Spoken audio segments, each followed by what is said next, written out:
Primero quisiera agradecer sinceramente la invitación a participar en este taller, la oportunidad de compartir con personas que han aportado tantas experiencias valiosas. Y dije sinceramente porque en realidad los que me conocen saben que no soy experta en los temas ambientales. Lo que puedo colocar aquí hoy justamente son algunas valoraciones, algunos comentarios desde las ciencias sociales y desde mi ámbito de investigación específico, que son las desigualdades sociales y las políticas de equidad en el contexto cubano, para conectarlo con el tema justamente de este seminario que tiene que ver básicamente con la mitigación del cambio climático, los temas de la adaptación y la gestión de riesgo de desastres. Entonces, muchas de las cosas o varias de las cuestiones que que voy a abordar han sido ya desarrolladas en conferencias y en presentaciones que se han hecho. Les ruego disculpen cualquier reiteración que pueda aparecer en las diapositivas. Iré tratando de pasarla de una manera más rápida. ¿Cómo hago para moverme aquí? Ajá. Mejor en la flechita, ¿verdad? Ajá. Hace algunos años, justamente en el año 2016, la UNESCO, específicamente el Consejo Internacional de Ciencias Sociales, publicó sendos informes bien robustos y de mucha importancia para el tema que nos trae aquí.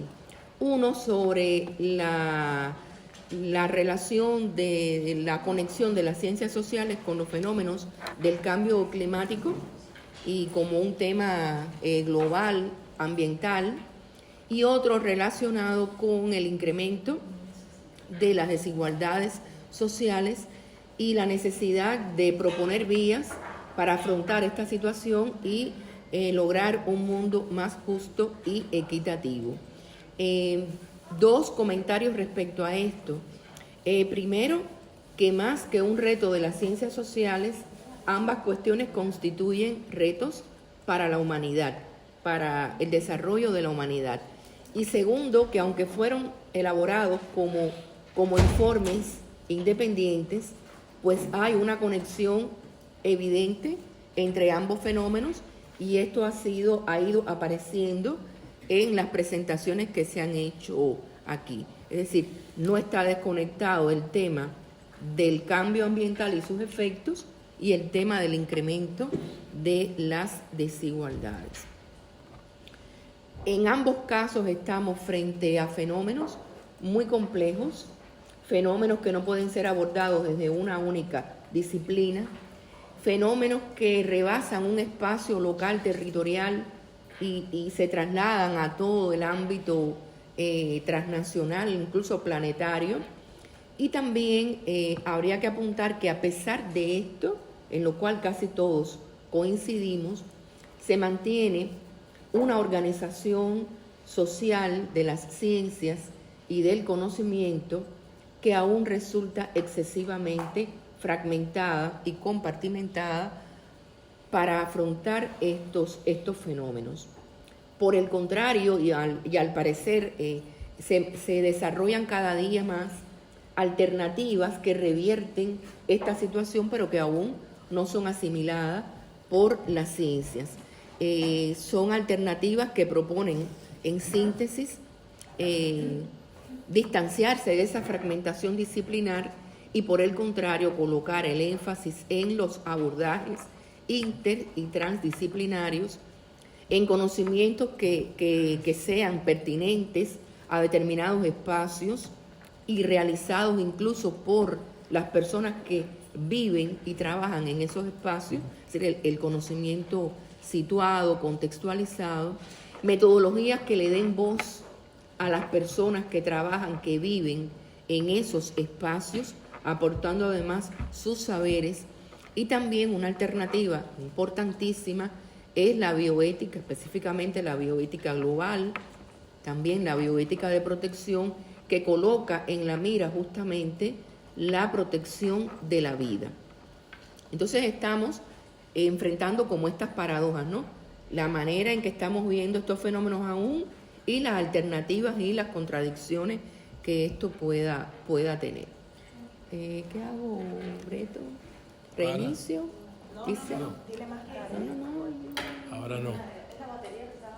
No, más la actualización. Bien.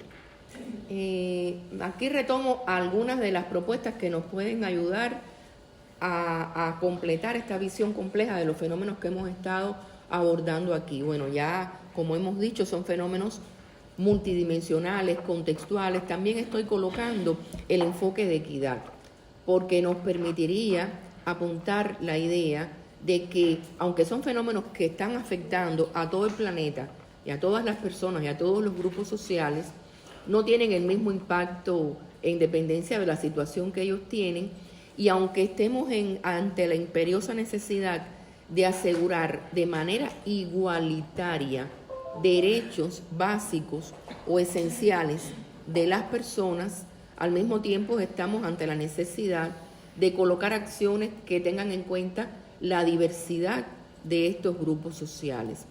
Un desarrollo importante para el ámbito de América Latina es el desarrollo de la elaboración de una matriz de la desigualdad social que nos presentó no solo las desigualdades que existen según los ejes conocidos de desigualdad, aquí hemos visto mucho el género, la edad, la discapacidad y otros, sino también cómo ellos se realizan o concretan de manera diferenciada en ámbitos diferentes como pueden ser el trabajo, la educación, las condiciones de vida, y observo que en esa matriz de la desigualdad no apareció de una manera clara y explícita el tema ambiental. Bueno, como hemos discutido muchísimo aquí, y no voy a reiterar, el enfoque de género y también el enfoque interseccional, que es del que voy a hablar un poquitín.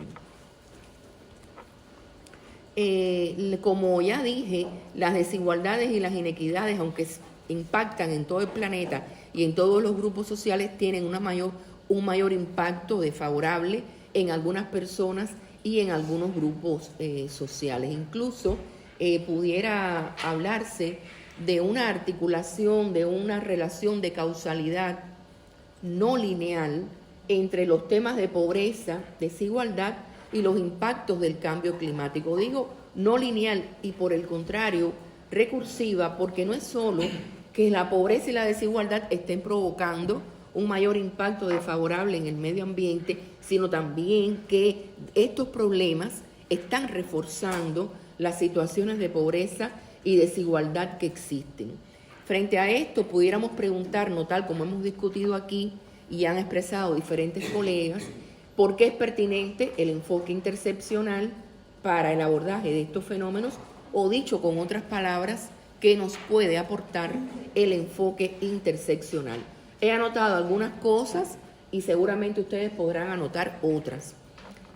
Nos permitiría, por ejemplo, identificar cuáles son los grupos sociales más afectados por el cambio climático y los desastres, no identificando un único eje, sino una mayor precisión en cuanto a la diversidad y heterogeneidad que puede existir a lo interno de esos grupos sociales. Con ello, pudiéramos elaborar e implementar acciones más eficaces que permitirían reducir vulnerabilidades y desventajas y brindarles a esos grupos la protección social que ellos necesitan.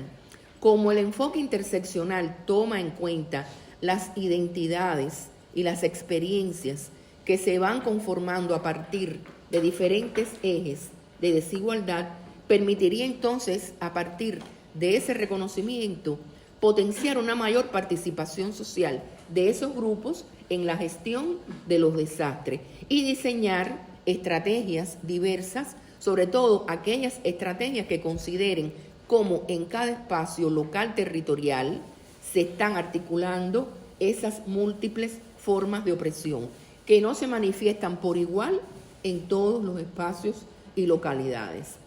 Permitiría entonces diseñar políticas públicas con un propósito de inclusión social de los grupos más preteridos, de los grupos en una posición de mayor subalternidad. Permitiría trascender una práctica tan extendida en todos los países de utilizar enfoques poblacionales acríticos, es decir, acciones destinadas a las mujeres, las personas mayores, los niños, las niñas, y por el contrario, utilizar la idea del universalismo crítico, que es sensible a las diferencias y que resalta la heterogeneidad dentro de esos grupos, y con todo esto una mayor sostenibilidad de los procesos sociales. Estos elementos que yo coloqué en la diapo me parece que ya fueron presentados ayer. Solamente quisiera rescatar dos cuestiones. Una de ellas es el elemento del carácter dinámico y complejo que tienen estas articulaciones entre diferentes ejes de la desigualdad. No son estáticos, son variables, se transforman a la par que el desarrollo de las sociedades y tienen una expresión particular en cada contexto. Y la otra idea es la idea de la simultaneidad, es decir, de la multiplicidad y simultaneidad de las opresiones. Es decir, que en determinados grupos y en determinadas personas están actuando a la par formas diferentes de discriminación. Esto ya fue abordado ayer. Aquí algunos ejes de desigualdad, no todos, pero me gustaría apuntar dos cosas. Se habló mucho del género, se habló mucho de la discapacidad, de la edad, se hizo una pregunta relativa a la orientación sexual e identidad de género, pero hay otros ejes de desigualdad de los que se ha hablado menos aquí en este taller. Por ejemplo, el tema de la raza, o como le quieran llamar, color de la piel, o la racialización de los grupos sociales. Está demostrado que en nuestra región, y particularmente en el Caribe, es un eje que estructura buena parte de las desigualdades que existen, porque persiste el racismo y la discriminación racial. Y por tanto es un eje que no puede quedar ajeno a las discusiones que se tengan en torno a este tema. Se habló también un poco menos del elemento de clase, que pudiéramos también incorporar ahí nivel de vida, condiciones de vida, nivel económico. Tiene que ver mucho con este tema, porque las condiciones del hábitat y de la vivienda de las familias están muy determinadas por este nivel económico o por esta condición clasista de las personas. Se habló, creo que un poquito del tema migratorio. Creo que pudiéramos hablar un poco más en qué situación se encuentran los grupos que necesitan moverse de un espacio a otro, bien de manera inducida o bien, incluso se habla ya en el mundo de una migración ambiental o de un desplazamiento ambiental. Habría que ver estos grupos cuál es la situación que pudiesen tener. La visión compleja de la que hablábamos, que permite este enfoque interseccional, nos explica no solo la articulación o los entrecruzamientos de estos ejes, sino también, y de esto se habla menos, de los sistemas de opresión que explican esos ejes de la desigualdad. No basta con decir que hay desigualdad de género que se entrecruza con la desigualdad racial, por ejemplo, si no se habla de que esto está sustentado, por ejemplo, en este caso que hablé, de un sistema o una cultura patriarcal y en un sistema racista. Entonces, el objetivo último de esta visión no es solo decir cuáles son las desigualdades, sino explicar y actuar en cuáles son las causas que actúan sobre ellas. Y esta visión compleja ha llevado a algunas autoras como Hill a plantear esta matriz de la desigualdad que nos ubica en zonas de privilegio o de ventajas y en zonas de opresión o de subalternidad. No tengo tiempo, pero ustedes están leyendo ahí y claramente algunas posiciones tienen claras ventajas y desventajas. otros aportes del enfoque interseccional que pudiesen completar su potencia como un enfoque desde las ciencias sociales están acá colocados en la teoría crítica decolonial, que resalta la persistencia de las estructuras de opresión que sobre todo operan a nivel cultural, con independencia de que los fenómenos estructurales del colonialismo ya no existan, el pensamiento afrofeminista y el feminismo decolonial, y todo esto ha tenido en la región del Caribe un fuertísimo desarrollo.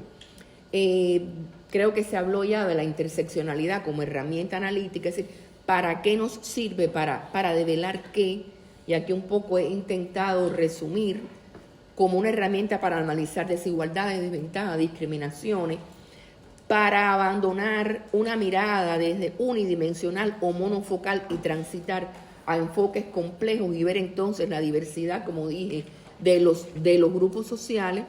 Y también quiero aquí detenerme en la quinta viñeta para analizar, como decía, desde una perspectiva crítica, los sistemas que están persistiendo y operando y produciendo estas desigualdades. Y desde como herramienta política, entonces nos permitiría complementar el enfoque ya aceptado universalmente de la transversalidad de género con una visión complementaria que nos permitiría ver cómo son necesarias políticas integradas que actúen de manera integral sobre los diferentes fenómenos y expresiones de la desigualdad que existan. Es decir, sin abandonar la transversalidad, transitar a un enfoque más integrado de las políticas. Y con esto reconocer entonces no solamente las desigualdades de género, sino múltiples desigualdades que existan y los sustratos que las están favoreciendo. Y para terminar, Janet, desde las políticas públicas coloqué algunos elementos que pudiéramos asumir desde el enfoque interseccional para actuar sobre las problemáticas que hemos estado abordando aquí en el taller. Como ya dije, poder diseccionar y con mayor precisión identificar cuáles son los grupos sociales a los que habría que brindar una atención específica desde las políticas sociales. ¿Por qué? Porque en ellos están simultáneamente confluyendo determinadas desventajas. Sí, vamos a atender a las mujeres, pero ¿cuáles son las mujeres que requieren una mayor atención? Vamos a atender a los adultos mayores, pero ¿cuáles son los que están en una posición de mayor desventaja? Nos permitiría entonces también adoptar políticas que tuvieran un carácter más integral y multidimensional. Alguien ayer estuvo hablando de esto. No basta solo con políticas y acciones que tengan que ver exclusivamente con los aspectos estructurales, con los aspectos físicos, ¿verdad? De transformación del ámbito donde desenvuelven la vida las personas. Habría que incorporar otras acciones. Tiene que ver con la cultura, con la educación, con la salud, etcétera. Permitiría, es decir, las propuestas tendrían que también analizar cómo confluyen y no siempre convergen la vulnerabilidad social y la vulnerabilidad ante el cambio climático. En cada sociedad están identificados con mayor o con menor precisión cuáles son los grupos más vulnerables de la sociedad. Y en eso hay bastante consenso. Los infantes, las mujeres embarazadas, los adultos mayores, etcétera, ¿verdad? Las personas con menores ingresos. Coincide exactamente esto con los grupos que son más vulnerables ante el cambio climático. Es una pregunta que nos tenemos que hacer. ¿Qué otros elementos incluye la vulnerabilidad al cambio climático?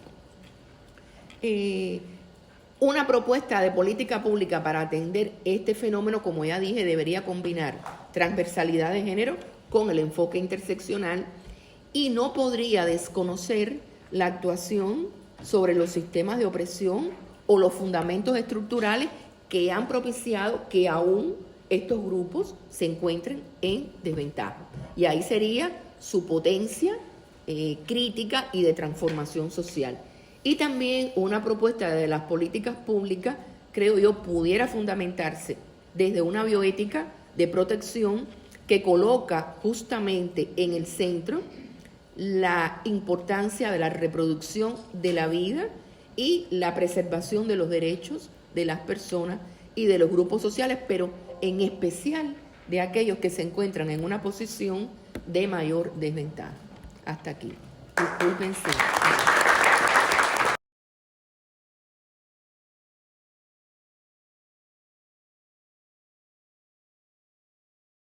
Muchas gracias. Como es normal, me sumo a los agradecimientos a la Universidad Católica de Perú, a Flaxo, y muy especialmente a Martuli y a Ariadna, que gracias a su insistencia he tenido la oportunidad de estar en este magnífico evento. Realmente lo agradezco mucho porque ellas conocen que son momentos que yo disfruto y que considero muy importantes. Evidentemente mi presentación va a ser disonante con respecto a todo lo que se ha hablado acá, porque yo me voy a referir a las bases físicas para la integración de la gestión de riesgo de desastre y adaptación al cambio climático en el contexto de lo que se ha hablado. Porque yo creo que un elemento fundamental, y lo he dicho reiteradamente en esta reunión, y es que todo tiene que desarrollarse, todo tiene que desarrollarse con el conocimiento real de qué problema estamos enfrentando.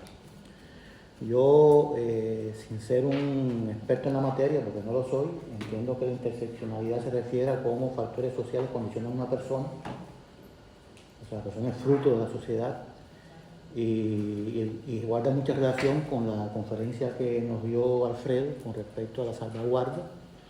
Y él decía que eso era un elemento primario para enfrentar los procesos. Sin embargo, yo considero que el elemento primario es conocer cuál es el proceso y tener claramente los conceptos al respecto.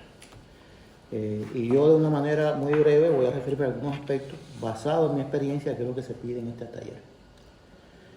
Haciendo alusión a la conferencia de Ramón Piz sobre el último reporte del IPCC, yo voy a rescatar algo que este reporte, en su informe parapolítico, se refiere a las opciones de adaptación y sus límites en un mundo más cálido.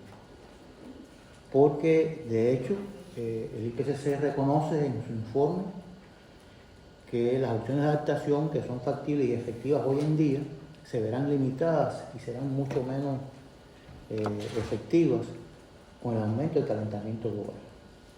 Se ha hablado mucho de la reconversión, o sea, el regreso del 1.5 a unas condiciones menos cálidas, pero aún esas cosas están un poco sustentadas en la teoría, en la concepción. Todavía todo lo que se está pensando en cuanto a geoingeniería espacial son líneas de ciencia ficción sin saber exactamente cuáles son las consecuencias. Pero el hecho es que el mundo cada día se calienta más, y le voy a dar un dato que todavía no es público, pero se los voy a comentar. Mayo de este año y lo que va de junio han sido los meses más cálidos en los últimos 51 años en Cuba. Y lo interesante es que han sido meses en los cuales no se han roto los récords. Se le presta mucha atención a los récords, a los extremos, pero el récord y los extremos es consecuencia de una situación climática excepcional, que puede pasar bajo cualquier contexto. Pero el hecho de que hayan sido los meses más cálidos en los últimos 51 años significa que se sostienen los valores promedios altos.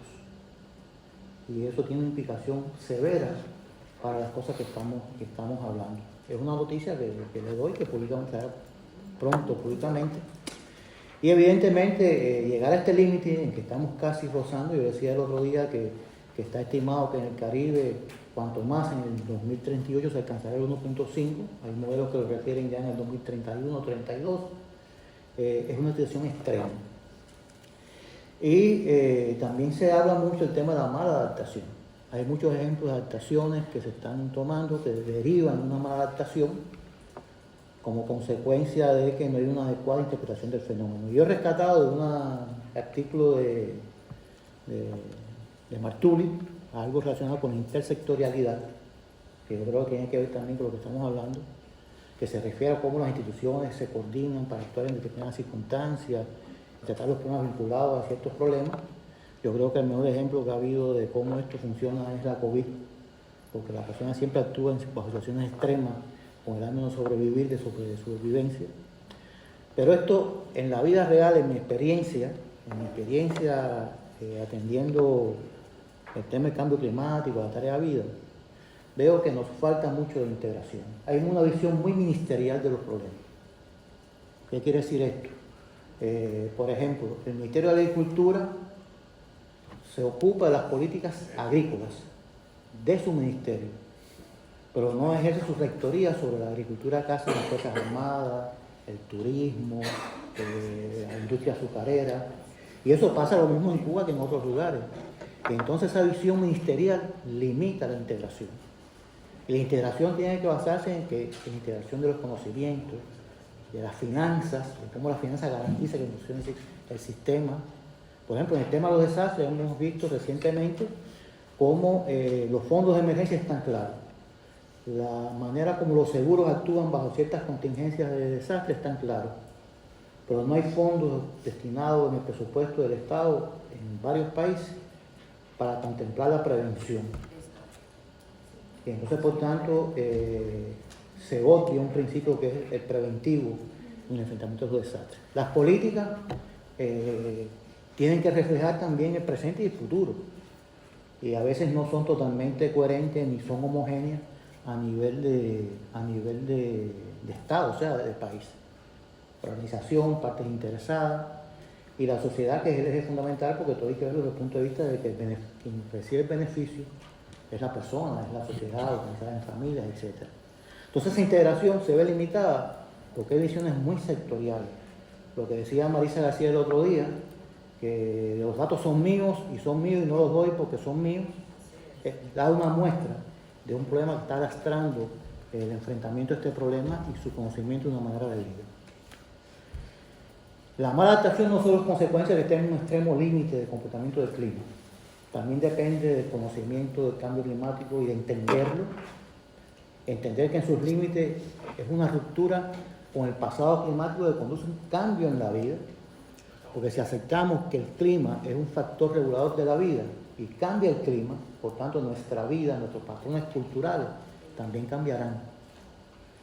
Hay un aferramiento, al menos en Cuba, de producir arroz a toda instancia. Hay que pensar en el boniato, en la malanga, quizás en otros cereales, porque el arroz es insostenible en Cuba y en la región del Caribe. Y ese cambio cultural, porque es un cambio cultural en nuestros patrones de vida, hay que asimilarlo con el conocimiento de lo que va a pasar. Es un problema fundamental. Por eso yo insisto tanto que el cambio climático hay que entenderlo, pero hay que entenderlo como cambio del clima, porque hay una tendencia muy grande, incluso a veces en los informes del IPCC, a reforzar el efecto de los extremos climáticos, los desastres. El desastre puede ocurrir en cualquier momento de la vida, pero el clima, que son el comportamiento medio de variedades climáticas, son los que condicionan la vida y eso hay que entenderlo bien. Y por otra parte también hay que comprender que no puede haber adaptación, ni puede haber nada de lo que estamos hablando aquí, si no sabemos cuáles son los cambios que se producirán en el futuro a escala local. Y en mi experiencia, en este gráfico que yo puse aquí con toda intención a mi derecha, o sea, a la derecha e izquierda de algunos de ustedes, que es el famoso tema del manglar, efectivamente el manglar tiene una importancia extraordinaria como barrera de contención, sobre todo en las situaciones de surgencia, o sea, de sobrelevamiento del nivel del mar y del viento, de inundación marina. Pero eso funciona en el presente. Pero con el cambio climático se está produciendo un cambio radical en los ecosistemas marinos costeros y cambiarán la vocación o la dinámica de esos lugares. Y donde hoy hay playa, mañana no habrá playa. Donde hay manglares, mañana no habrá manglares. Y por tanto, si bien esto es cierto, que funciona como barrera de contención y que hay que potenciarlo como medida de remediación ambiental, también hay que pensar con perspectiva de futuro de que puede ser que mañana esos manglares no existan y los problemas sean otros. Y eso es lo que nos falta. Yo aprecio un poco también de pensamiento estático en la manera de concebir el cambio climático y de enfrentarlo. Eso nos lleva a un tema que también quiero comentarles, que es con respecto a la incertidumbre y los procesos de adaptación. El hecho de que se hable de varios futuros climáticos que dependen de la mitigación siempre introduce un una incertidumbre para adoptar decisiones de tipos transformativos. Hay en general dos tipos de adaptación, la progresiva. Hay un escenario de todo sigue igual y yo espero a ver qué pasa. Otro en que poco a poco vaya pasando, aconteciendo los hechos, voy adaptándome. Y otro que yo lo asumo a plenitud y me arriesgo y transformo el ambiente, el ámbito en que esté, con objetivo de adaptarme al cambio climático. Pero también nosotros, los científicos del cambio climático, cuando nos reunimos con los decisores, eso yo lo he dicho en varios lugares, también lo dije aquí, nos vamos con unas fórmulas apocalípticas que no hay quien entienda, porque nosotros nos quejamos que a veces no entendemos las poleas de las ciencias sociales, pero nos parecemos con unos algoritmos muy complicados y unos modelos muy complicados. Los mismos gráficos, yo lo dije con todo el respeto a Ramón Piz, en el resumen de político, los gráficos que impulsa el IPCC son prácticamente inentendibles. Hacen falta expertos para que un político entienda los gráficos que están puestos ahí. Y eso es una insuficiencia que tenemos. Entonces, cuando le decimos a un político o a un decisor que bueno, el clima va a cambiar, pero puede ser en el extremo de allá arriba, porque es un escenario, en este caso de RPCC 8,5, o para acá abajo porque es el 2,6, dice, bueno, ¿y cómo acabo yo? ¿Cómo yo me proyecto si esto es totalmente incierto? Y por eso, esa es la consecuencia de que tengamos un escenario de medidas de adaptación de tipo de remediación ambiental. Y en la tarea vida, aunque me esté mal decir, esto es algo que es público, no es nada que sea restringido. Normalmente lo que presentan los organismos son sus planes de trabajo normales y cómo enfrentan la urgencia de todos los días. Porque siempre está, bueno, yo invierto la plata en algo que sabemos que no puede ser. Y de manera que, como consecuencia de eso, muchas de las medidas propuestas o implementadas de adaptación son de corto plazo, pero carecen de un análisis de sostenibilidad, porque no sabemos cómo debe cambiar el clima. Es otro problema que lastra el pensamiento acerca de eso. Yo le decía ayer, por ejemplo, estos son los famosos escenarios de RPC, vean cómo hay varias. Yo le digo el cono de Rubiera, los compañeros que no son de acá de Cuba, saben que... No entiendo. Sí, está bien, yo voy a acabar ya. Saben que es con incertidumbre, porque si ustedes ven donde dice el número 1, hay una gran conjunción de los escenarios. De manera que si yo utilizo esa verdad climática, sabiendo que el clima no cambia de una manera abrupta y que el clima sencillamente yo puedo a un corto plazo hacer predicciones bastante exactas, no hay por qué temer a tomar decisiones en un plazo de 5, 10, 15 años, que es el plazo en que vienen las inversiones que se cometen en sentido general. Aquí hay una lámina de los plazos de adaptación, esto es ajustable a cada tipo de medio, que no hay por qué tener esa incertidumbre en la decisión, porque hay seguridad en el corto plazo de lo que se vaya a hacer. La adaptación en mediano y largo plazo son de este tipo estratégico. Y ya para terminar, porque yo había previsto ajustarme a los 15 minutos, quiero esclarecer el tema de los PBR, porque muchas veces se ha dicho que los PBR son medidas de adaptación y eso no es verdad. ¿Por qué? Porque el PBR se basa en un análisis del pasado y toma medidas en el presente basado en una línea base del pasado. El cambio climático se basa en escenarios del futuro y por tanto son dos conceptos diferentes. Y no se puede decir por ahora que los estudios de PBR aportan medidas de adaptación. Nos movemos en la cadena de escenarios a corto plazo sin una justificación de sostenibilidad. Pero si entendemos, como dijimos anteriormente, que la experiencia demuestra que en el corto plazo los escenarios son concurrentes y por tanto son predecibles con un nivel probabilístico, yo puedo decir que los estudios del cambio climático de PBR deben incorporar a su famosa concepto, esto es un concepto de que riesgo es peligro por vulnerabilidad, una componente de capacidad adaptativa dada por los escenarios climáticos. Entonces, si estamos hablando de PBR en función del cambio climático. En resumen, yo quiero terminar diciendo que la adaptación no puede ser el empeño de mantener a toda costa el modo de vida y de producción del presente. Se trata de mantener con el apoyo de la ciencia técnica lo que sea física y económicamente posible, y de construir desde el presente un modelo apropiado para las condiciones climáticas del futuro. Hay que tener la capacidad de reconocer y aceptar los cambios y sobre todo de cambiar. Gracias.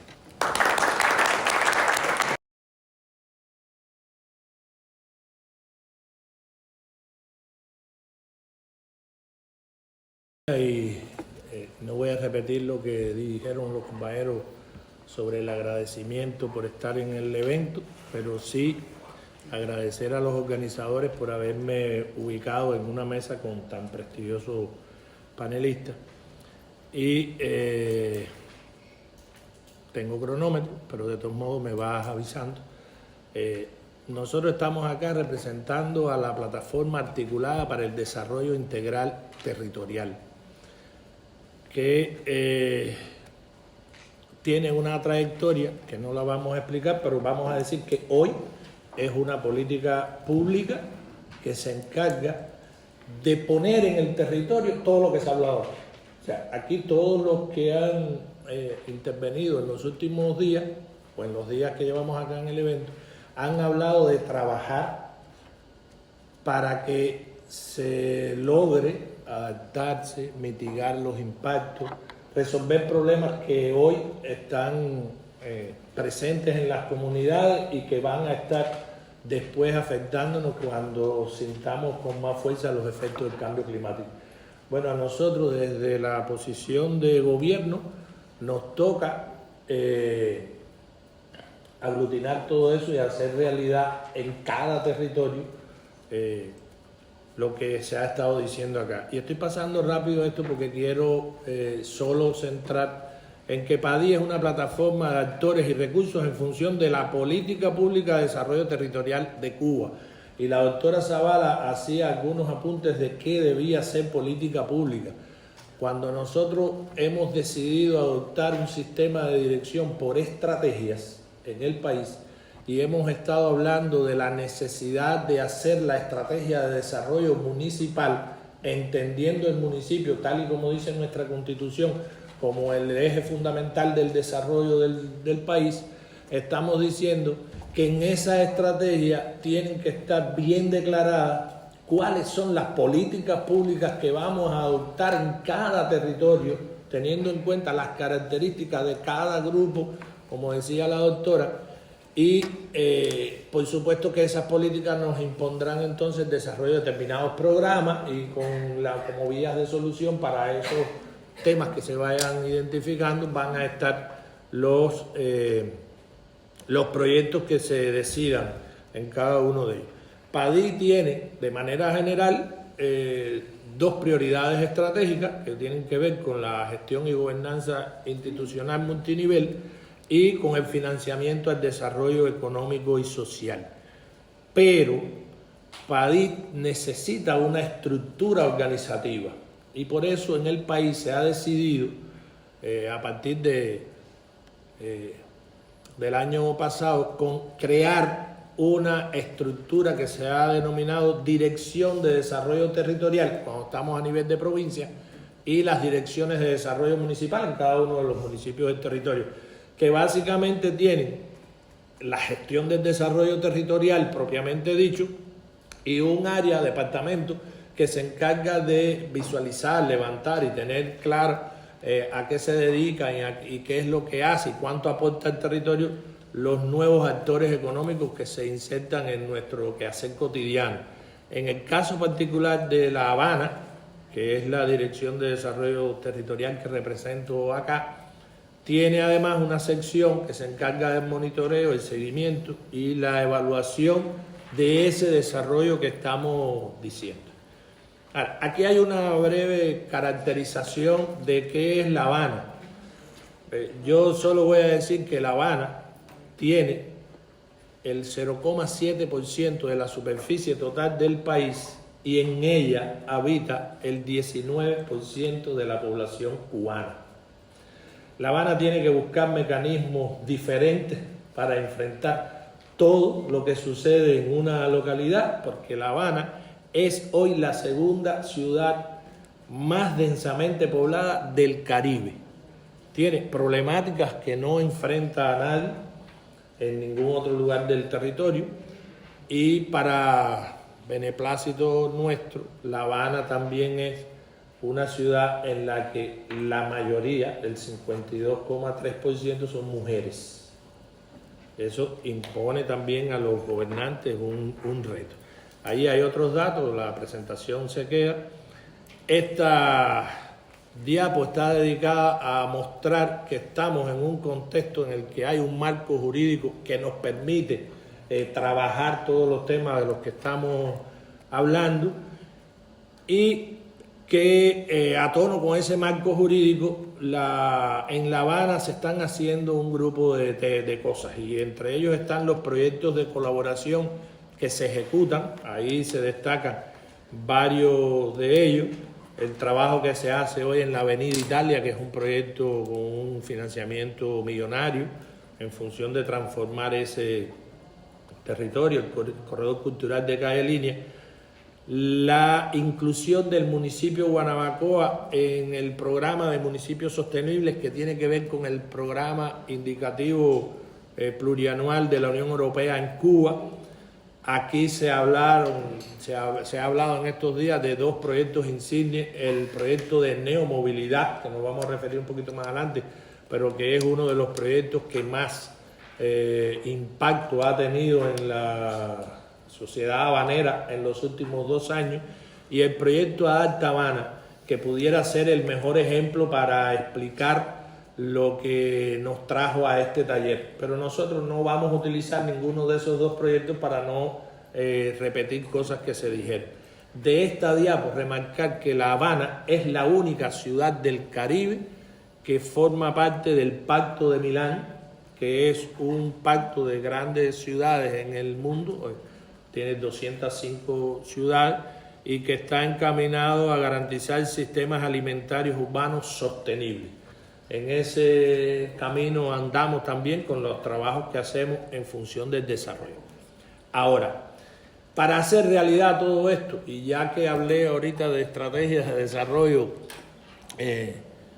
nosotros hemos visualizado que la estrategia de desarrollo en La Habana tiene que contribuir a ese desarrollo sostenible mediante una planificación integrada, y tiene que recoger un grupo de aspectos, entre los que declaro ahora mismo que los que abordó la doctora Zavala en su intervención deberán ser evaluados, como lo introducimos aquí en esto que estamos pensando.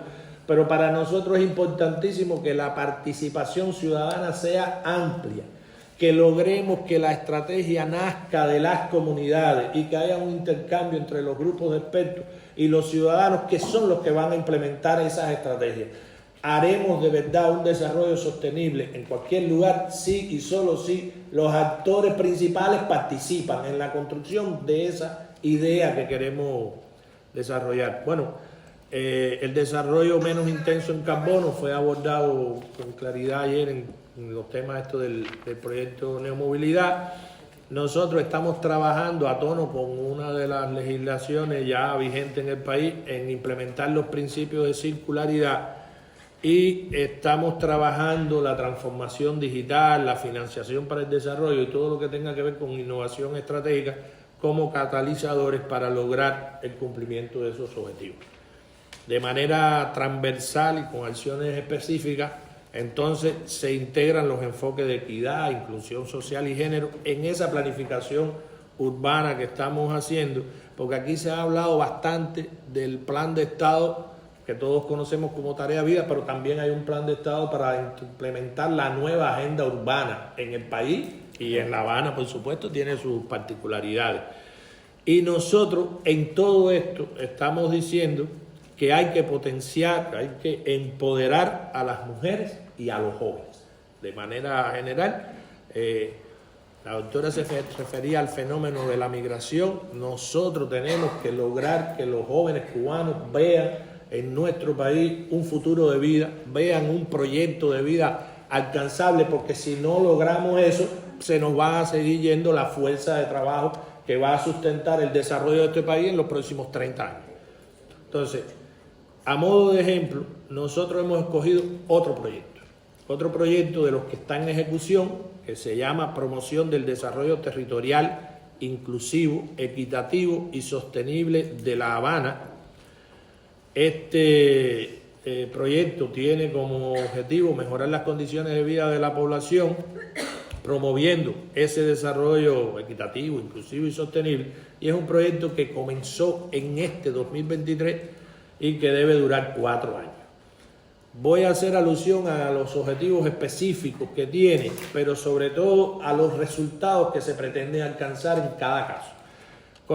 Ahí tenemos un objetivo específico, que es mejorar la prestación de servicios económicos, sociales, culturales y ambientales con enfoque de género para el desarrollo local. Aquí hay 3 resultados y, por ejemplo, estamos hablando de que uno de ellos es impulsar iniciativas que sean lideradas por mujeres jóvenes a través del espacio, un espacio que en La Habana se llama Habana Espacio Creativo, y facilitar la puesta en marcha durante este proyecto de proyectos de desarrollo local o micro, pequeñas o medianas empresas que sean dirigidas por mujeres jóvenes. Y esto es una acción positiva encaminada a reducir las brechas que hay hoy por los estudios que se están haciendo en el papel que juegan las mujeres y los jóvenes en el liderazgo de este tipo de emprendimiento. Nosotros en el tema de impulsar la nueva agenda urbana también hay un grupo de resultados y ustedes saben que cada resultado de esto tiene actividades concretas, pero el tema de la movilidad urbana, ya ayer Ghislaine lo exponía con claridad, uno de los resultados que estamos intentando obtener con este resultado. Las ONG que están participando, esto es un proyecto que financia la Agencia Española de Colaboración, la ESI, que a través de 2 ONG, ACPP y MPDL, o sea, el Movimiento por la Paz y la Asociación Cultura de Paz. Ambas tienen, por supuesto, como eje fundamental de su trabajo, el trabajo, valga la redundancia, desde la cultura de paz. Bueno, en este proyecto nosotros hemos intentado rescatar un poco la labor de los talleres de transformación integral de los barrios. Son talleres creados desde los años 80 para trabajar en nuestras comunidades con muchos resultados y con un liderazgo reconocido, y estamos con la intención de que desde estos talleres se hagan actividades de promoción de cultura de paz y sobre todo se trabaje o se promueva la inclusión social de la población infantil y juvenil en La Habana. Además, se pretende potenciar a PADIC como una incubadora de proyectos. Nosotros tenemos previsto en el plan de acciones de la ejecución del proyecto capacitar 25 mujeres por año, mujeres que se están seleccionando hoy por cada uno de los territorios. La Habana tiene 15 municipios, cada uno de ellos tienen determinadas diferencias y queremos acompañar esos emprendimientos hasta que logren ponerse en funcionamiento. Está previsto, tiene financiamiento y se van a desarrollar 2 foros, uno en el 2024 y uno en el 2026, para evaluar los resultados del trabajo de las mujeres emprendedoras. Aquí hay un grupo de resultados obtenidos en el año anterior, pero nosotros, sobre todo porque estamos aquí con las muchachas de Flaxo, vamos a recordar que en septiembre hicimos un taller en el que trabajamos los desafíos y oportunidades de la medición de equidad. Fue un evento majestuoso, a mi parecer, en el que logramos aglutinar un grupo de organismos de la Administración Central del Estado, la inmensa mayoría de las universidades, centros de estudio, y nosotros estamos muy satisfechos con los resultados de ese trabajo, sobre todo porque nos acercó más a Flaxo y nos da la posibilidad de estar en eventos como este además. No puedo dejar de mencionar esto, que fue el desarrollo en el mes de noviembre, diciembre, de la primera jornada Arte y Discapacidad, llamamos Arte Sin Barreras, y trabajamos desde la vertiente artística con las escuelas especiales, con las personas con discapacidad. Fue un evento tremendamente reconocido por los propios participantes y por supuesto por las comunidades en las que lo desarrollamos. Y esta foto que acabamos de poner ahí, si se fijan, tenemos puesto unas gafitas ahí diferentes, es porque todos los que me han antecedido han hablado de la necesidad del cambio. Y nosotros estamos diciendo que hay que cambiar políticas, hay que cambiar maneras de pensar, pero sobre todo hay que cambiar la mirada que se hace a todos los fenómenos que estamos desarrollando. Y termino diciéndole que, bueno, la intención que tiene la Dirección de Desarrollo Territorial de La Habana y PADIR concretamente es mirar la realidad actual con otros espejuelos, con otra manera. Muchas gracias.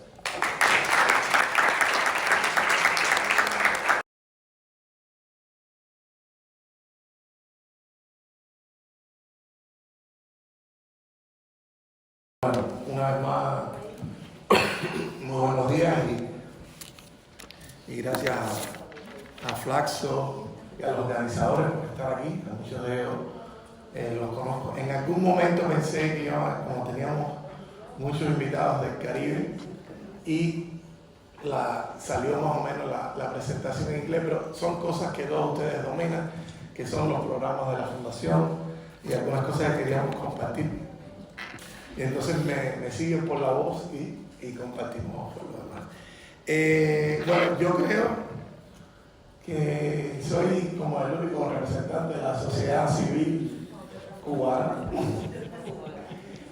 aunque yo pienso que todos somos parte de alguna manera de alguna de las comunidades de práctica que son la sociedad civil. La Fundación Antonio Núñez Jiménez el año que viene va a cumplir 40 años. O sea, ha sido una labor ininterrumpida. En cuanto a las fundaciones, ahora fue que llegaron los refuerzos, y refuerzos muy poderosos en estos temas, que son la Fundación Ariguanao, la Fundación Universidad y la IRIS. Llegaron los refuerzos, podemos seguir en la brega de una manera un poquito diferente. Y básicamente en estos temas de cambio climático y todo lo que lleva implícito el cambio que tenemos que hacer desde la sociedad civil cubana, fuimos articulados, yo diría que bastante sabiamente desde la ACNUR, específicamente de esta sección que ya se llama Medio Ambiente y Cambio Climático, que fuimos compartiendo ahí con la sociedad científica del CISMA y un grupo de organizaciones muy activas. Entonces, dentro de la fundación que tenemos varios programas, el programa que yo coordino, que es con el que quiero un poco compartir las experiencias, es el programa que en su el tercer ciclo de planificación estratégica se llama Naturaleza y Comunidad. Fíjense, empezamos el ciclo, el milenio, como educación ambiental, que era lo que ocurría, lo que queríamos hacer. ¿Y por qué empezamos con la educación ambiental? Porque ahí nosotros pensamos que confluyen mejor las herramientas de las ciencias sociales con estas ciencias ambientales. Todavía nos falta mucho, ¿no? ¿Cómo podremos convencer a nuestra población de clasificar la basura, de no cazar aves para ponerlas en jaulas y sacarles los ojos y darles pastillas para que canten? O sea, hay cosas que después de 26 años de práctica todavía se alejan de cómo yo lo puedo lograr. Pero de lo que sí estoy convencido es que con las ciencias ambientales solas no podemos.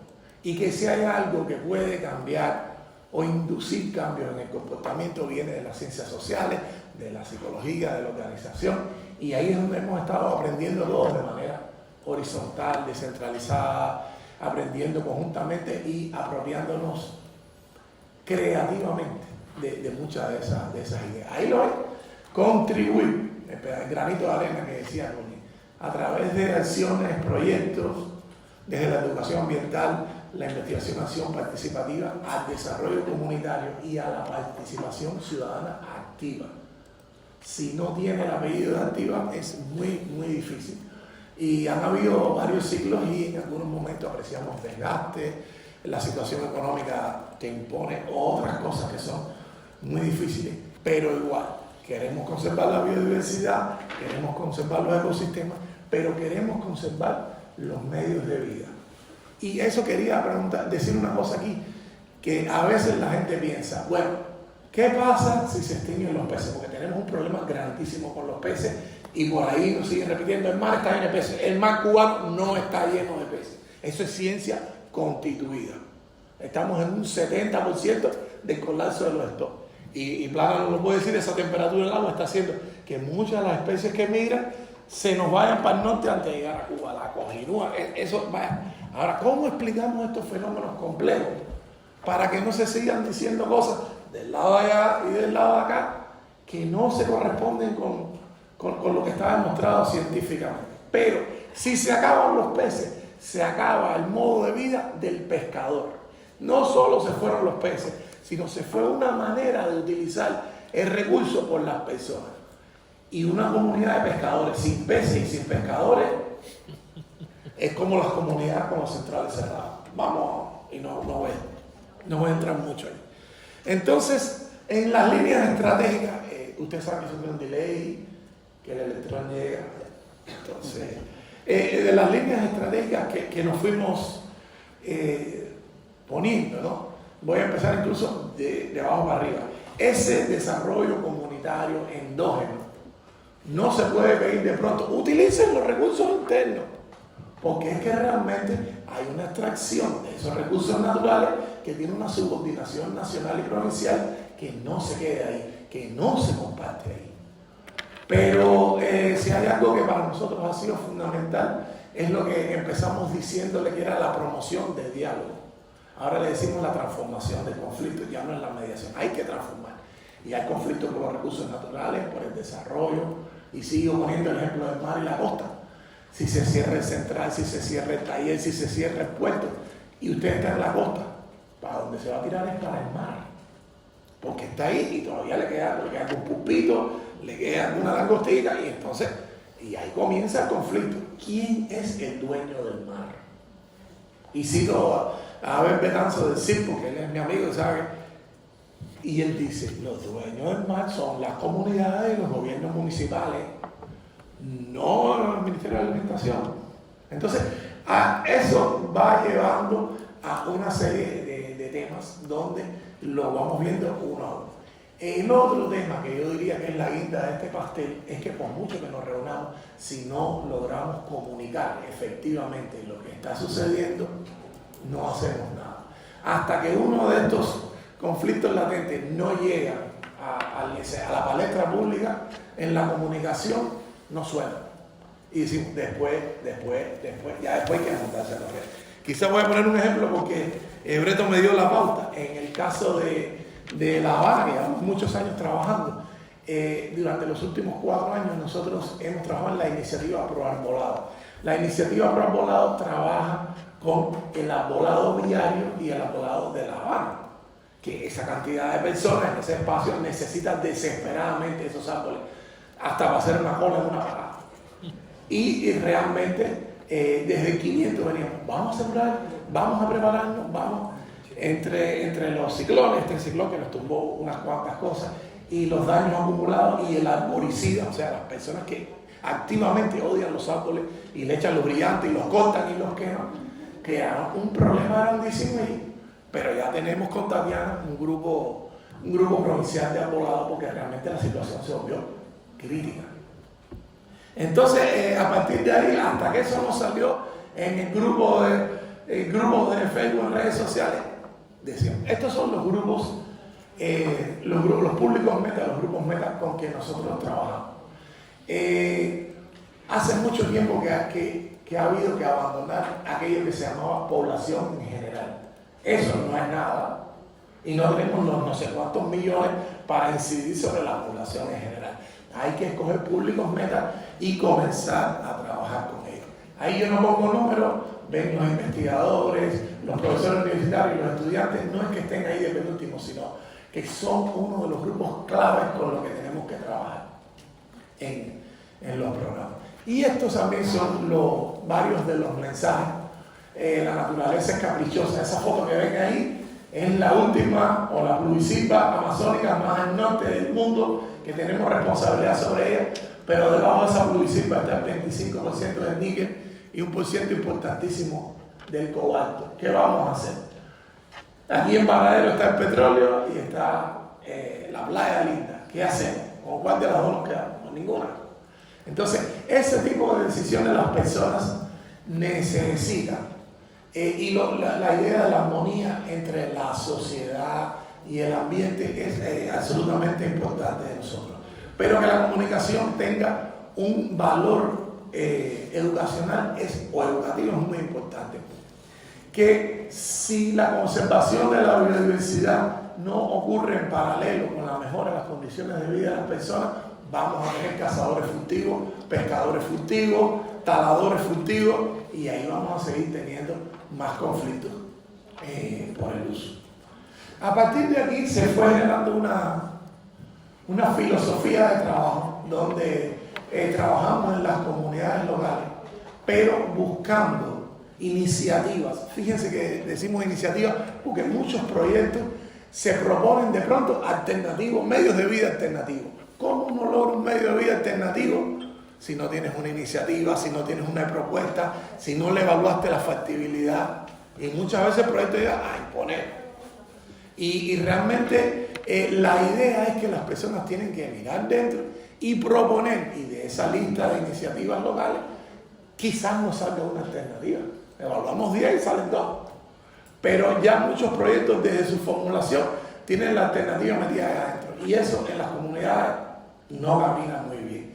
El empoderamiento de los ciudadanos para que participen activamente es muy importante, pero también tenemos que ver que son complejos problemas ambientales. Como nos dio Blanco, nos dice Pich, las variables están enmarañadas. Y esa comunicación tiene que ser clara, porque si no las personas se nos desconectan. Y también está la urgencia económica, y cuando hay urgencia económica y la comida de los niños, todo lo demás pasa a un plano un poquito más alejado, por decir. Y los principios éticos, la ética es completamente esencial en esto. Aunque de esto nunca se habla, ¿no? Pero esto diría lo que nunca haríamos.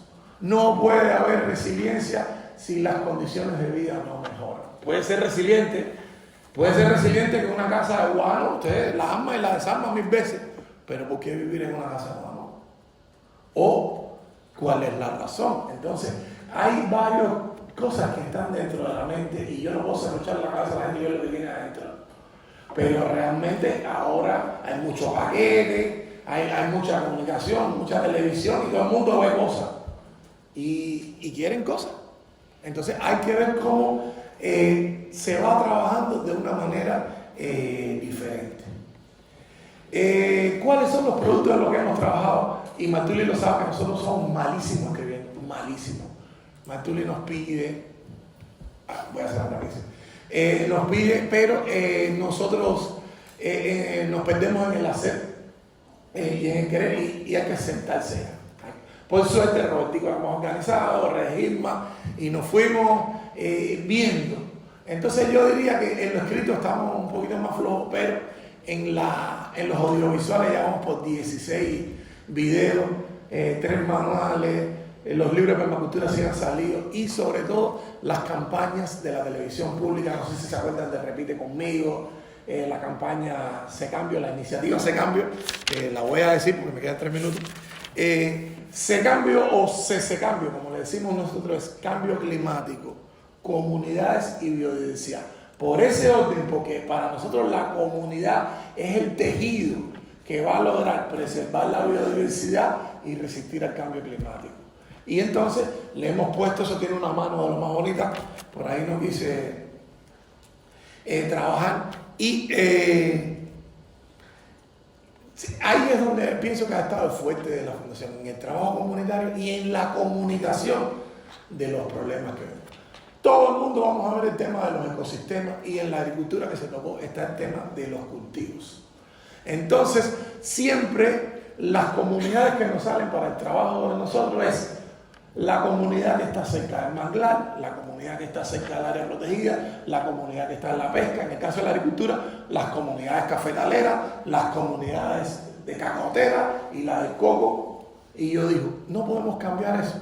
No podemos escoger primero las comunidades y después hacer el análisis. Ahí nos están dando adelante a las ciencias sociales, al trabajo comunitario, porque estamos en función de eso. Y yo me pregunto, ¿por qué? ¿No? Ahí ven esos Isabela de Sagua, a esa foto abajo, la Venecia de Cuba. Ahí no hace falta ningún ciclón grande. Eso se baja con un vientecito platanero. Pero ¿hasta qué punto el deseo de las personas de estar en el mar y de ser pescador, aunque se gaste el dinero en ron y no arregle la casa, lo podemos cambiar y lo podemos mandar para allá adentro? Eso hay que tenerlo. Y ya entro en español y voy a entrar en esta parte que sí la quiero ver con ustedes, ¿no?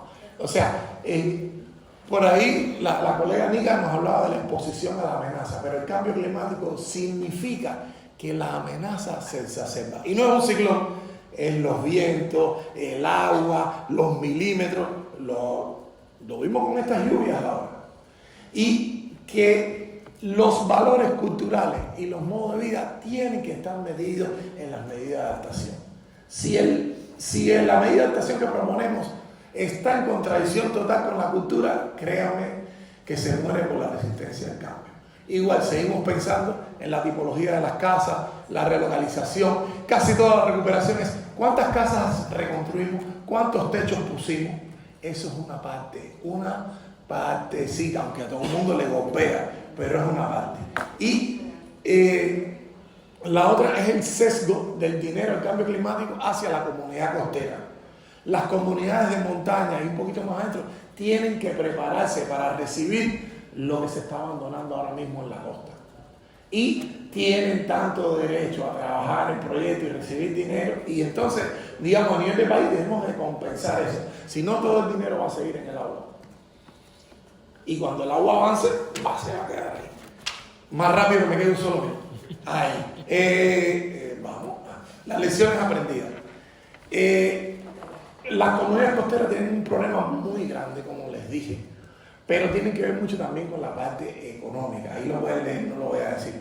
Y comienzan a perderse las tradiciones culturales. El otro tema es que las cabeceras municipales ahora mismo no pueden entender los problemas de sus barrios costeros. No los pueden entender porque ellos están muy ocupados con el pueblo grande, con las cosas que le van a hacer y los 50 litros de gasolina. Y las comunidades costeras entonces no se sienten atendidas y nos lo dicen así. Tal cabecera municipal nos tiene abandonados. Arreglaron esta carretera 5 veces y la de nosotros ninguna. Entonces, eso hay que ver ahora cómo podemos repensar un poquito esos municipios que están ahí, quizás por otra división político-administrativa, pero tendríamos que ver. La Habana no es así. Los municipios costeros de La Habana, yo que soy de La Habana Vieja, que estoy ahí pegadito, hay una identidad muy fuerte, pero en los otros lugares, muchos de esos barrios costeros están condenados. Vamos a ya concluir, para que me voy a ajustar también, el abandono de juez y parte, o sea, mientras los explota, el que regula el recurso lo explote, vamos a tener problemas. Se van a ver el pescado para otro lado, van a hacer las cosas y va a seguir funcionando ahí. La salvaguarda, te va a tocar más trabajo, pero la salvaguarda hay que extenderlas al desarrollo local, hay que extenderlas al desarrollo económico. Si no, vamos a crear resentimiento. Hay comunidades que estaban protegiendo una explotación minera y tenían 2 trabajadores de la mina. Y cuando nos enteramos, ¿ustedes saben por qué? Porque la minería mantenía el camino arreglado. Se subían arriba los camiones minerales y se transportaban. Y cambiaban la malanga por botas de agua, por overoles. Entonces, eso nos costó 3 viajes para entenderlo porque yo no lo entendía. Hay que a veces tomarse un tiempo ahí para ver dónde se unen los puntos. Y arriba, yo sé que hemos avanzado mucho, pero hay que evaluar más prácticas de gestión de los recursos naturales basados en la comunidad. El enfoque socioambiental, la resiliencia, verla desde lo socioambiental. ¿Y cómo la caracterizarla? para informar la formulación de políticas públicas. Ahora mismo estamos en la política forestal del país, la forestal completa, incluyendo bosque urbano, el bosque el árbol fuera del bosque no estaba ahí. Está la ley de reciclaje, que es del 70 y pico, cuando el plástico todavía no había entrado a Cuba. Y cómo desde aquí tenemos que informar la formulación de esa política para que no se queden las cosas afuera. Y yo quisiera terminar con una cosita, ya, no quiero... Con tres preguntas. ¿Dónde confluyen mejor las herramientas de las ciencias sociales y el trabajo ambiental? ¿Dónde se necesita más hoy la educación climática? ¿Hasta qué punto revisamos la historia ambiental de las comunidades en nuestros análisis? Esa historia ambiental nos va a decir una pila de cosas. Igual, como tenemos FUNES en la fundación y tenemos, siempre decimos, y la urgencia del escenario no nos puede llevar a forzar, más allá de lo aconsejable, la velocidad de pensamiento y de cambio de las comunidades. Muchísimas gracias.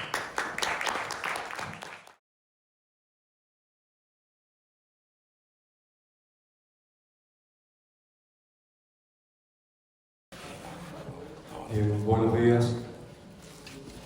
Ante todo, primero, disculpa porque estoy un poco afectado por la audición, entonces no sé si me escuchan bien y se puede escuchar ustedes. Bueno, primeramente estoy invitado a partir de este proyecto, pero que tengo que aclarar algunas cosas, ¿no? Empezando por el día de ayer, cuando Marisabel estuvo exponiendo, este es un proyecto que acaba de iniciar. O sea, el pasado 14 de junio fue que se realizó su taller de inicio. Por eso varias de las preguntas que le hacían a Marisabel todavía no dan lugar, porque estamos en proceso de inicio del proyecto.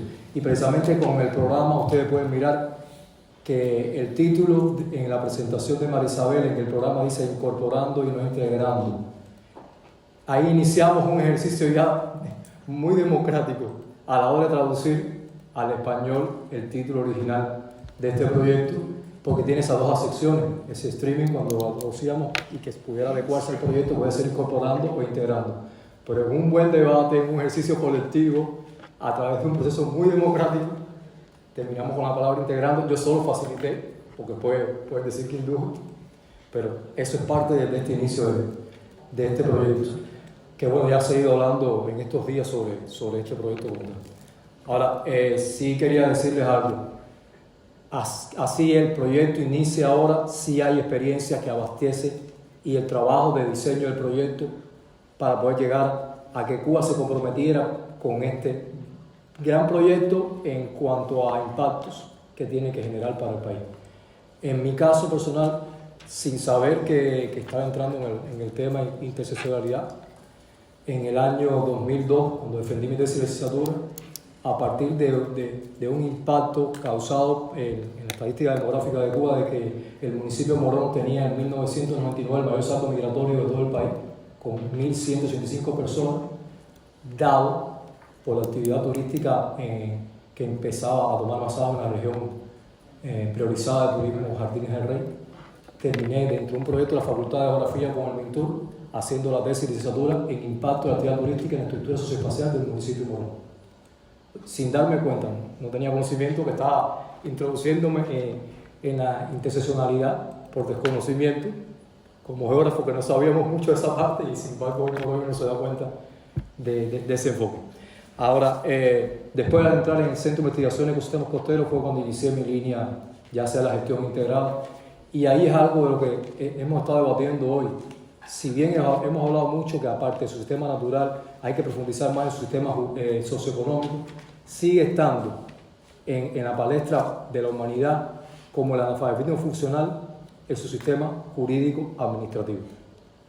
Aquí hemos abordado por todavía falta de conocimiento y de práctica en esos sistemas, que por supuesto influye entonces en los demás sistemas como tal.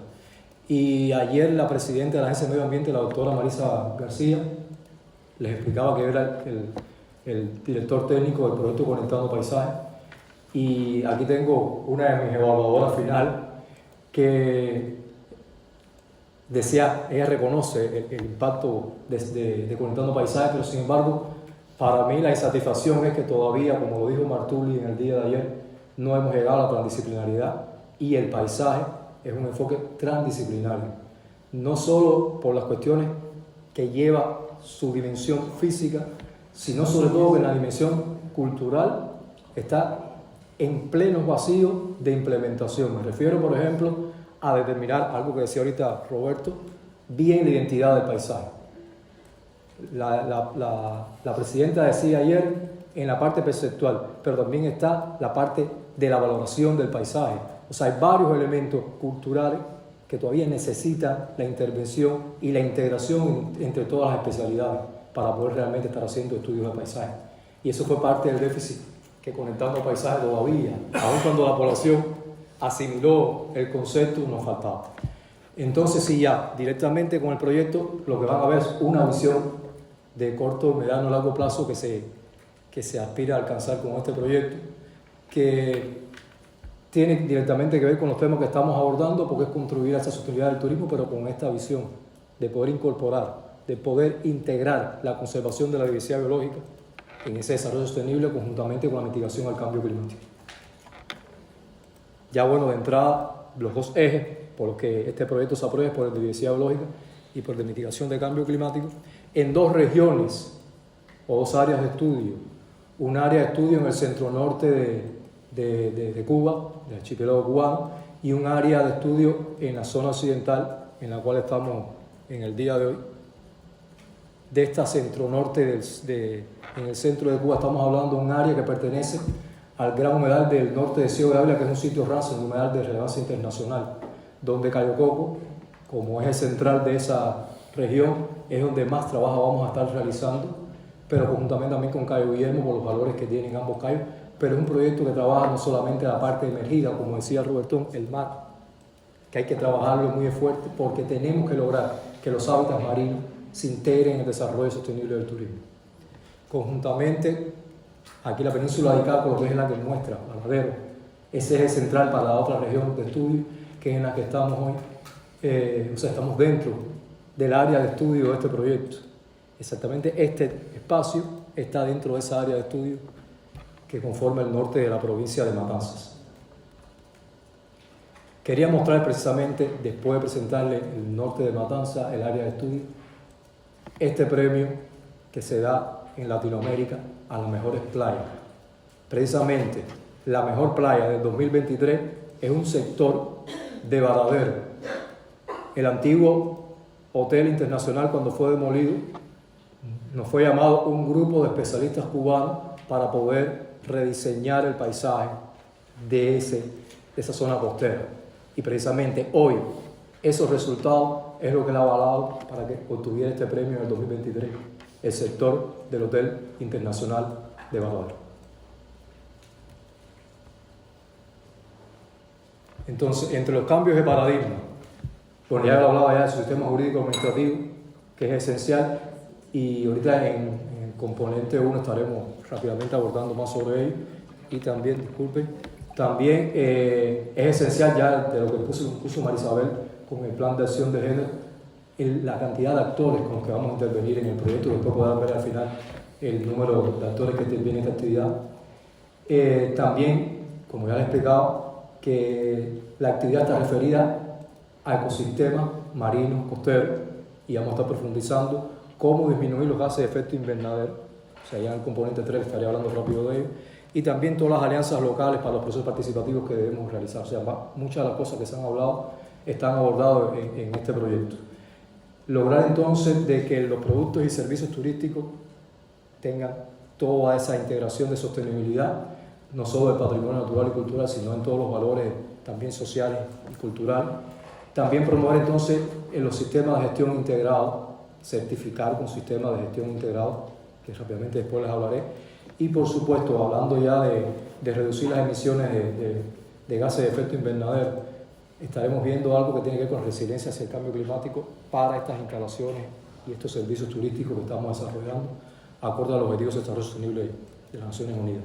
Entonces, los componentes, para ir más rápido, el componente 1, que es el fortalecimiento del marco institucional, regulatorio, financiero, económico para la sostenibilidad ambiental del sector turístico en Cuba, O sea, no solamente estaríamos enriqueciendo el marco jurídico, sino también creando nuevos instrumentos y nuevas formas, e incluso trabajando con normativas técnicas existentes a nivel mundial y asimilando. Por ejemplo, ya estamos trabajando con la ISO, que está en este momento la actualización de la 21.401, que es la de alojamiento sostenible, que es una de las normas que se quiere adoptar en Cuba y se va a adoptar por el proyecto de ese ejercicio. Aquí tenemos por suerte también que fue moderador de uno de los paneles, al doctor Dalmar Cármona de la Dirección de Políticas Ambientales, que es parte del equipo de ese componente 1. El componente 2, que es integración de diversidad en el sector turístico, aquí es esencial. Se va a trabajar con el sistema de gestión ambiental. Estaríamos incluso fortaleciendo las capacidades en Cuba de auditores e inspectores ambientales. Auditores en la ISO 14001, porque se va a certificar con la ISO 14001, se aspira a certificar como parte de ese sistema de gestión integrada a 4 hoteles, 2 en cada una de estas regiones de estudio. Incluso tenemos a Grisel Barranco, que es parte, otro de los miembros también del equipo de auditoría ambiental de este proyecto. Y en el componente 3, que estamos referidos a los estándares de procedimientos de tecnología baja emisión para la mitigación al cambio climático en este sector, aquí voy a tomar algo que casi que le hacían pregunta a Marisabel sobre las metas. Solo voy a referirme a una de las metas de género, y es que al menos el 30% de las personas que queden especializadas para brindar servicios de alto estándar en la gestión de la energía, al menos el 30% sean mujeres. O sea que es cambiando hacia un sector que predominantemente son de hombres, que las mujeres puedan ser especializadas brindando esos servicios dentro del sistema del turismo en Cuba. Y bueno, el componente 4, que es de gestión del conocimiento, que lo vemos como una triada: gestión de la información, la comunicación y el conocimiento, que va a transversar a los otros componentes, y asimismo el componente 5, el monitoreo y evaluación, que aquí tenemos al equipo de Flaxo coordinándonos, teniendo a Jorge Alfredo, el Toro Alfredo, dirigiendo todo ese equipo al que todos tenemos que integrarnos, porque ahí están las salvaguardas ambientales y sociales que van a ser transversal a todo el proyecto. O sea, en cada uno de esos componentes, las acciones de capacitación, las acciones de crear capacidad de fortalecimiento, de formador, de formadores, va a ir el componente 5 con el 4 de forma transversal, para que cada una de las acciones tenga bien clara toda la gestión de la información, la comunicación y el conocimiento, pero también las salvaguardas ambientales y sociales de lo que hemos venido hablando en el día de hoy. Voy a ir más rápido. La interseccionalidad ya hemos hablado bastante, o sea, usé este gráfico para ver todas esas dimensiones de la interseccionalidad, y voy a quedar solamente al final. Ya desde hoy nuestra planilla de captura de datos tiene todos estos elementos que hemos hablado. O sea, ahí no lo pueden ver porque tengo que hacer, por lo largo que es en el Excel, 2 capturas de pantalla, pero si se los puedo mencionar, aparte del nombre y los apellidos, por supuesto está el número de identidad, así vamos sabiendo la edad, está el sexo, está, yo no diría raza, decimos aquí color de la piel. Incluso yo les digo, yo soy mestizo, yo no soy blanco, ni soy mestizo, y entonces estoy en el tercer rango que está en esta base de datos. Ahí también pusimos la edad, aparte de tener el número de identidad que facilitaría esta inclusión más rápida, pero el municipio de residencia, la provincia, la institución a la que pertenece, el título que alcanzó, no importa si sea universitario o no, qué cargo ocupa, en qué es especialista o técnico, si tiene capacidades en grado académico, si lo tiene en grado científico, si lo tiene también en categoría académica, o sea, si ya es profesor y en qué categoría está. Y a su vez también todos los datos de esas personas para poder tener accesibilidad, tanto de celulares, de teléfono, de correo electrónico, hacia quién van dirigidas incluso las citaciones para poder elaborar las cartas. Y algo esencial, los padecimientos, las enfermedades, las alergias, todo aquello que pudiera limitar, y no podemos pensar en limitar, sino a poder incluir a las personas, tanto beneficiadas como a todos los que participamos en llevar a cabo este proyecto, conjuntamente con algo que casi siempre olvidamos y muchos ni saben qué es o cuál grupo sanguíneo poseen, que es lo que cierra esta base de datos inicial, que se irá enriqueciendo a medida que seamos capaces de, con el plan de acción de los actores, identificar puntualmente a cada uno de los que intervienen en este proyecto, tanto como beneficiarios directos como indirectos. Muchas gracias.